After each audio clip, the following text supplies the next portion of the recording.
Transmigrasi adalah suatu program yang dibuat oleh pemerintah Indonesia untuk memindahkan penduduk dari suatu daerah yang padat penduduk ke daerah lain di dalam wilayah Indonesia. Di Indonesia sendiri telah banyak terjadi transmigrasi yang dapat meminimalisir kepadatan penduduk di beberapa daerah. Tetapi nyatanya masih ada beberapa daerah yang padat sekali penduduknya. Untuk mengetahui kejelasan lebih lanjut mengenai transmigrasi, kami akan mewawancarai salah satu tokoh masyarakat. Apa yang Bapak ketahui tentang transmigrasi? Transmigrasi menurut definisi perpindahan penduduk dari pulau yang lain ke pulau yang lain gitu. Biasanya dari pulau yang kosong penduduknya dari pulau yang padat penduduknya ke pulau yang kosong penduduknya. Untuk pertanyaan yang kedua, pada masa siapakah transmigrasinya dimulai? Kalau tidak salah pada zaman Orde Baru, pada zaman Presiden Soeharto. Kapan mulai terjadinya transmigrasi? Diperkirakan sekitar tahun 1980-an, waktu zaman Orde Baru.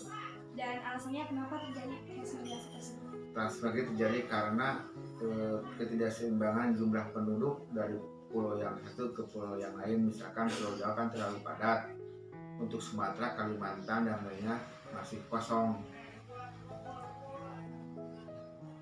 Daerah mana saja yang biasanya jadikan tujuan untuk tempat transmigrasi? Pada waktu itu Sumatera dan Kalimantan umumnya. Alasannya?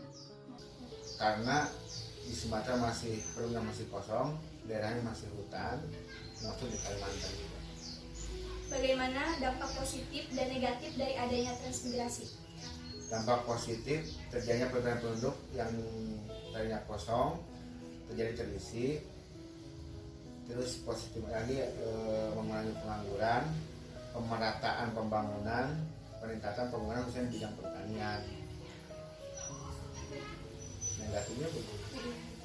Dampak negatif. Negatifnya tidak sesuainya penduduk daerah asal khususnya dari Pulau Jawa, karena di Pulau Jawa kan agak perkotaan. Kalau misalkan di Sumatera kebanyakan membuka lahan baru, intinya menggunakan perkebunan, akhirnya pembukaan alam tidak sesuai dengan perkotaan. Yang kedua, akses jalan menuju kota sudah jauh, jalannya rusak, jadi hasil bumi tidak terjual dengan baik, sehingga banyak transmigrasi yang asal Pulau Jawa kembali ke Jawa lagi karena jauhnya pasar. Yang ketiga, ketidakcocokan penduduk lokal dengan penduduk baru, akhirnya banyak terjadi bentrok kesalahpahaman khususnya di bidang budaya. Udah. Terima kasih, Pak. Ya. Transmigrasi juga memiliki macam-macam bentuknya. Di antaranya yang pertama, transmigrasi umum, yaitu transmigrasi yang dilaksanakan dan dibiayai oleh pemerintah. Yang kedua, transmigrasi khusus, yaitu transmigrasi yang dilaksanakan oleh pemerintah yang bersifat khusus dengan tujuan tertentu. Yang ketiga, transmigrasi spontan, yaitu jenis transmigrasi yang dilakukan oleh penduduk atas kemauan dan biaya sendiri dengan fasilitas yang diberikan pemerintah. Yang keempat, transmigrasi swakarya, yaitu transmigrasi yang sebagian biayanya ditanggung oleh pemerintah. Yang kelima, transmigrasi lokal, yaitu transmigrasi yang terjadi dari satu daerah ke daerah lain dalam satu provinsi. Yang keenam, transmigrasi bedol desa, yaitu transmigrasi perpindahan penduduk yang meliputi seluruh penduduk desa beserta kepala desa dan perangkatnya.